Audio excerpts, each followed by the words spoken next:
திமுக மகளிர் அணி மாநாட்டில் தடபுடல் ஏற்பாடு. மகளிர் மாநாட்டால் சங்கி கூட்டத்துக்கு தூக்கம் வராது, துணை முதல்வர் உதயநிதி பேச்சு. மகளிர் உரிமை தொகை ரூபாய் 28,000 முதல்வர் ஸ்டாலின் கொடுத்த அப்டேட். அன்பு தமிழ் நெஞ்சங்களுக்கு மெர்சல் கெலாட்டாவின் அன்பு வணக்கம். வாங்க இன்றைய காணொளி இதோ. பல்லடத்தில் நடக்கும் திமுகவின் வெல்லும் தமிழ் பெண்கள் மகளிர் அணி மாநாட்டுக்கான ஏற்பாடுகள் இளைஞர் அணி மாநாட்டுக்கு நிகராக தடபுடலாக நடந்துள்ளது. சுமார் 1.5 லட்சம் பெண்கள் பங்கேற்றுள்ள மாநாட்டில் நாற்காலிகள் 120 ஏக்கர் பரப்பளவில், பார்க்கிங், நொறுக்கு தீனி, நாப்கின், பாலூட்டும் அறை, மதியம் இரவு உணவு என பல வசதிகள் செய்யப்பட்டுள்ளன. இக்கூட்டத்தில் முதல்வர் ஸ்டாலின் பங்கேற்றுள்ளார் என்பது குறிப்பிடத்தக்கது. நிதி, கல்வி, மொழி என ஒவ்வொரு மாநில உரிமையாக மத்திய அரசு பறித்து வருவதாக உதயநிதி ஸ்டாலின் குற்றம் சாட்டியுள்ளார். கோவையில் நடைபெற்ற திமுக மகளிர் மாநாட்டில் பேசிய அவர், சுயமரியாதை உள்ள மகளிர் உள்ளவரை சங்கி கூட்டத்தால் தமிழ்நாட்டை நெருங்க கூட முடியாது எனவும் சாடியுள்ளார். இந்த மாநாட்டை பார்த்து அடுத்த 10 நாட்களுக்கு சங்கி மற்றும் அடிமை கூட்டத்துக்கு தூக்கம் வராது என்றும் அவர் விமர்சித்துள்ளார். திமுக ஆட்சியில் 1.30 கோடி பேருக்கு மகளிர் உரிமை தொகை வழங்கப்பட்டு வருவதாக முதல்வர் ஸ்டாலின் தெரிவித்துள்ளார். கட்சியின் மகளிர் மாநாட்டில் பேசிய அவர், மகளிர் உரிமை தொகையால் பெண்களுக்கு சுயமரியாதை, தன்னம்பிக்கை உருவாகியுள்ளதாக குறிப்பிட்டார். மேலும் இந்த திட்டம் மிகப்பெரிய வெற்றியை பெற்றுள்ளதாகவும், இதுவரை குடும்ப தலைவிகளுக்கு தலா ரூபாய் 28,000 வழங்கப்பட்டுள்ளதாகவும் முதல்வர் ஸ்டாலின் தெரிவித்துள்ளார். இன்னைக்கு பல்லடத்தில் கூடியிருக்கக்கூடிய இந்த கடல் போல் கூடியிருக்கக்கூடிய நம்முடைய மகளிர் கூட்டத்தை, இந்த மாநாட்டை பார்த்தாங்கன்னா அந்த சங்கி கூட்டமோ அடிமை கூட்டமோ அடுத்த 10 நாளுக்கு நிச்சயமா தூங்க போறது இல்லை. நம்முடைய தலைவர்களுடைய நல்லாட்சிக்கோ தலைமைக்கோ மகளிர் மத்தியில் கிடைத்திருக்கக்கூடிய அந்த வரவேற்புக்கு இங்கே திரண்டிருக்கக்கூடிய இந்த மகளிர் கடலே ஒரு சாட்சி. தமிழ்நாட்டுடைய குரலாக மட்டுமல்ல, ஒட்டுமொத்த இந்திய பெண்களின் குரலா நாடாளுமன்றத்தில் கனிமொழி பேசினாங்க. தேவையே இல்லாத நிபந்தனையோடு பெண்களுக்கான 33 விழுக்காடு மசோதாவை ஒன்றிய பாஜக அரசு நிறைவேற்றிருக்கு. தேவையா இல்லாத நிபந்தனையோடு நிறைவேற்றிருக்கு. அது எப்போ நடைமுறைக்கு வரும்னு சொல்ல முடியாத நிலைதான் இருக்கு. இது எதை காட்டுது? ஆபரேஷன் சக்சஸ் ஆனா பேஷன் டெட் சொல்லுவாங்கல்ல, அப்படி இருக்கு அவங்களுடைய செயல்பாடு. பெண்கள் முன்னேறினாதான் ஒட்டுமொத்த சமூகம் முன்னேறணும்னு நாம இவ்வளவு செய்யறோம். ஆனா ஒன்றியத்தில் ஆட்சி நடத்துகிற பாஜக அரசு என்ன பண்ணி இருக்கு? நாடு முழுக்க இருக்கக்கூடிய பெண்களுடைய வாழ்வாதாரத்துக்கு துணையாக திட்டம் எது? மகாத்மா காந்தி பெயரில் 100 நாள் வேலை திட்டத்தை இன்னைக்கு இழுத்து மூடி இருக்கிறாங்க. பாஜக நடவடிக்கை பெண்களுக்கு முற்றிலும் விரோதமானது. அதுக்கு ஒத்துவதுறது யாரு? எதிர்கட்சி தலைவர் பழனிசாமி அவர்கள். அவர் என்ன சொல்லுகிறார்? 100 நாள் வேலை திட்டத்தை நிறுத்தல, 125 நாளா உயர்த்தி இருக்காங்க, பச்சை பொய்ய பிரச்சாரமா பண்ணிட்டு இருக்காரு. யாரு? திரு எடப்பாடி பழனிசாமி அவர்கள். ஏற்கனவே ஆண்டுக்கு சராசரியாக 47 நாள் தான் வேலை கொடுத்திருக்காங்க. இனி அதுவும் கொடுக்க போறதில்ல. எதையாவது படிச்சாதான் இதெல்லாம் திரு பழனிசாமிகளுக்கு புரியும். கமலாலயத்தில் எழுதி கொடுக்கிற அறிக்கையை அதிமுக லெட்டர் பேட்ல வெளியிட்டு அத்தோட கதை முடிச்சு போயிடுறாரு. ஒருபடி மேல போய் பாஜக சங்கிகளை கூச்சப்படக்கூடிய அளவுக்கு 100 நாள் வேலை திட்டத்தை அது ரத்துக்கு முட்டு கொடுத்து கட்டுறாரு. தமிழ்நாட்டு பெண்களின் முன்னேற்றத்தை அடுத்த கட்டத்துக்கு கொண்டு செல்ல திராவிட மாடல் 2.0 ஆட்சி அமைந்தே தீரணும். வெல்லும் தமிழ் பெண்களை வெற்றியை தேடித்தாங்க. நான் மீண்டும் உங்களுக்கு உறுதியாக சொல்கிறேன், அடுத்து அமைய இருக்கக்கூடிய திராவிட மாடல் 2.0 பெண்களுக்கான ஆட்சியாகத்தான் இருக்கும். என்னுடைய அன்பு தங்கை கனிமொழி அவர்களுக்கும் அவருக்கு துணையாக உடனிருக்கிற மகளிர் நிர்வாகிகள் அனைவருக்கும் தலைமை கழகத்தின் சார்பில் என்னுடைய பாராட்டுகளையும் வாழ்த்துக்களையும் நன்றியையும் நான் தெரிவித்துக் கொள்கிறேன். கனிமொழியை பொறுத்தவரை கவிஞர், பத்திரிகையாளர், மரபு கலைகள்ல ஆர்வம் கொண்டவர்னு எப்பவுமே புன்னகை மாறாத முகத்தோடு இருப்பார். பாருங்க, முகத்தை பாருங்க.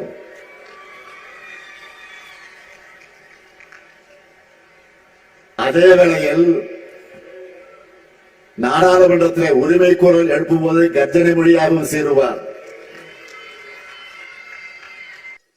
நிறைய இளம்பெண்கள் இங்க வந்திருக்கிறத பார்க்கும்போது பெருமையா இருக்கு. திராவிட இயக்கத்துல பெண்கள் பங்களிச்ச வரலாற்று தெரிவிக்கிறது மட்டும் இல்ல, திராவிட இயக்கத்தால் பெண்களோட வளர்ச்சியை உங்க வயசுல இருக்கக்கூடிய மற்ற பெண்களுக்கும் எடுத்து சொல்லணும். 100 ஆண்டுக்கு முன்னே நம்முடைய முன்னோர் அவ்வளவு செஞ்சிருக்காங்க. இப்ப நாம அதையும் தாண்டி பணியாற்றணும்னு உங்களுக்குள்ள ஒரு உத்வேகம் பிறக்கணும். பெண்களாகிய உங்களுக்கு நாடாளுமன்றத்திலும் சட்டமன்றத்திலும் அதிகாரம் கிடைப்பதை பாஜக விரும்பல. அதனால பெயரளவுக்கு மசோதாவை நிறைவேற்றிட்டு காலத்தை கடத்துறாங்க. ஆனா நம்ம திராவிட ஆட்சியை பொறுத்த வரைக்கும் இது பெண்களுக்கான ஆட்சி. மகளிர் எல்லோரும் இன்னைக்கு அவ்வளவு நிறைவா மகிழ்ச்சியா அதிகாரத்தோடு இருக்காங்க.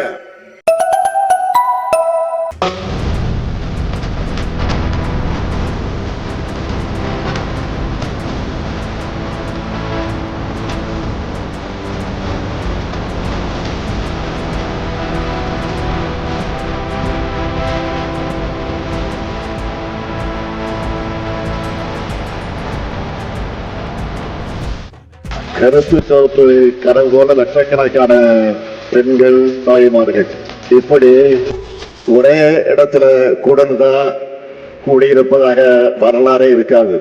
உங்களை பார்க்கவே ஒரு பவர்ஃபுல்லா இருக்கு. இப்போ பவர்ஃபுல்லா மட்டும் இல்ல, உமன் பவர்ல திமுக திரும்பவும் பவருக்கு வரப்போகிறது என்பது உறுதியாகியிருக்கு.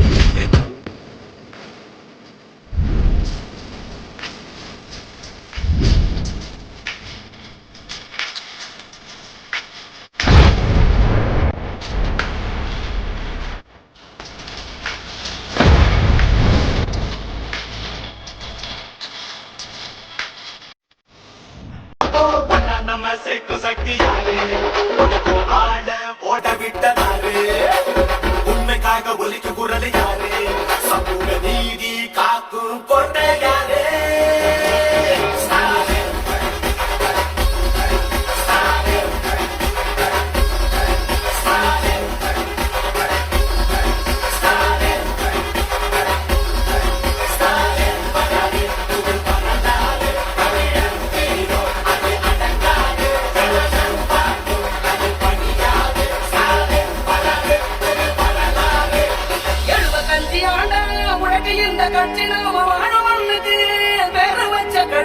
துன்பம் வந்த போதெல்லாம் களத்தில் இறங்க கட்சி, எதிரி நுழை சந்தெல்லாம் அடைச்சு வச்ச கட்சி திராவிட முன்னேற்ற கழகம்.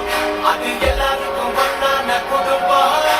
திராவிட முன்னேற்ற கழகம், அது வந்தாலே துன்பங்கள் விலகும்.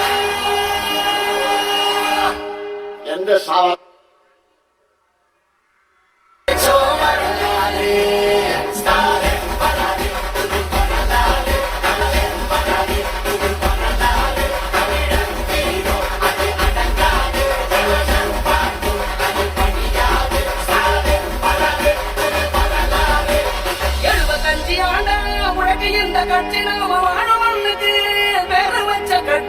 துன்பம் வந்த போதெல்லாம் களத்தில் இறங்க கட்சி, எதிரி நுழை சந்தெல்லாம் அடைச்சு வச்ச கட்சி திராவிட முன்னேற்ற கழகம். அது எல்லாருக்கும் ஒன்னான குடும்பம். திராவிட முன்னேற்ற கழகம், அது வந்தாலே துன்பங்கள் விலகும். எந்த சாவதான சார எங்க ஆள முடியாது. இது தமிழ்நாடு.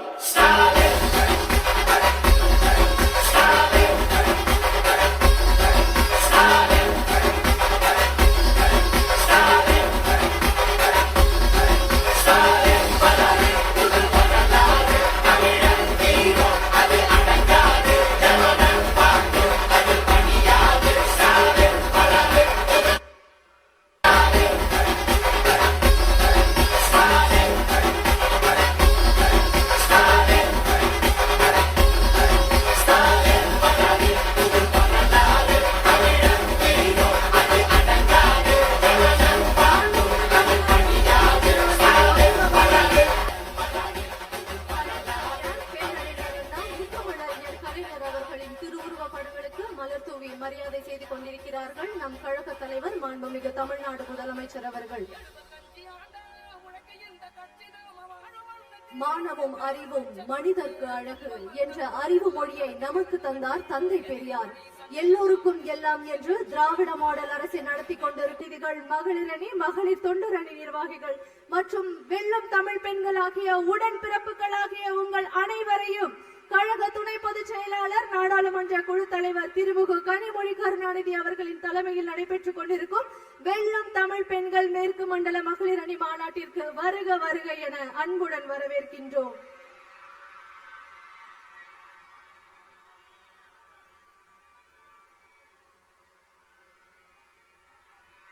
தன்னுடைய மகத்தான திட்டங்களின் மூலமாக மகளிரை உயர்த்தி வரும் நம்முடைய கழக தலைவர் மாண்புமிகு தமிழ்நாடு முதலமைச்சர் அவர்கள் உங்களை காண இதோ வருகை தந்திருக்கிறார்கள்.